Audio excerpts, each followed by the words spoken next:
இந்த வழி ரொம்ப சறுவலாக போயிட்டுருக்கு, அப்படியே தள்ளுது. பொறுமையாக தான் நடக்கும். ஓடி வராதீங்க, ஓடாமல் பொறுமையாக நடங்க, பொறுமையாக நடங்க.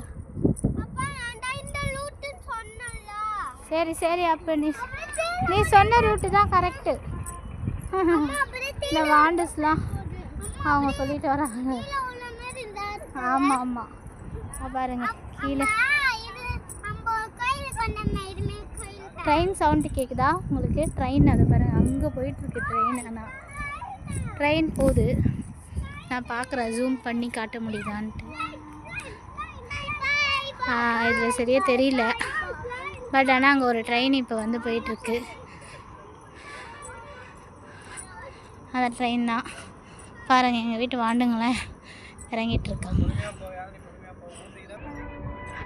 நாங்கள் பாதி மலை இறங்கி வந்துட்டோம், இப்போ மீதி இறங்கிட்டுருக்கோம்.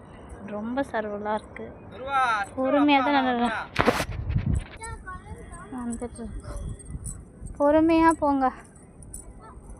மலை கையெல்லாம் பொறுமையாக தான் அப்போ போயிட்டுருக்கு.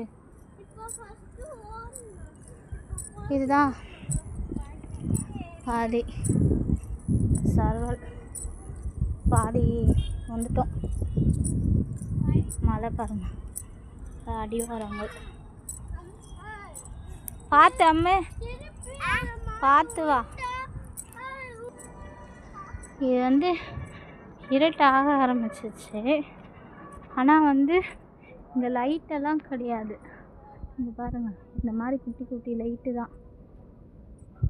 இது ஃபோனு கிளாரிட்டியால் இந்த மாதிரி தெரியுது, ஆனால் வந்து இருட்ட ஆரம்பிச்சிச்சு.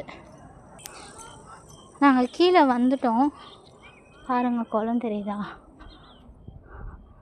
ஆனால் வந்து இந்த முன் வழியை வந்து நான் உங்களுக்கு ஏறும்போது காமிச்சேன் இல்லையா, அந்த வழியை வந்து பயன்படுத்துகிறதே இல்லை போல் இருக்குது. அந்த சைடு யாருமே போக மாட்டாங்க, மூடி தான் வச்சுருக்காங்க. எங்களுக்கு அப்புறம் ஒரு 2-3 பேர் வந்தாங்க கோவிலுக்கு. இந்த வழியை வந்து அடைச்சி தான் வச்சுருக்காங்க. இப்போ இந்த வழியும் அந்த இன்னொரு வழியை மட்டும்தான் இது பண்ணுறாங்க போல இருக்குது, பயன்படுத்துகிறாங்க. இங்கே பாருங்கள், நாங்கள் போன வழி எவ்வளோ இருண்டு இருக்குது, லைட்லாம் எதுவும் இல்லை. இது ஏன் பயன்படுத்தலைன்னு தெரியலை, அங்கே உள்ளே இருக்கிறவங்களும் கேட்டால் சொல்லலை. திரும்பி போகும்போது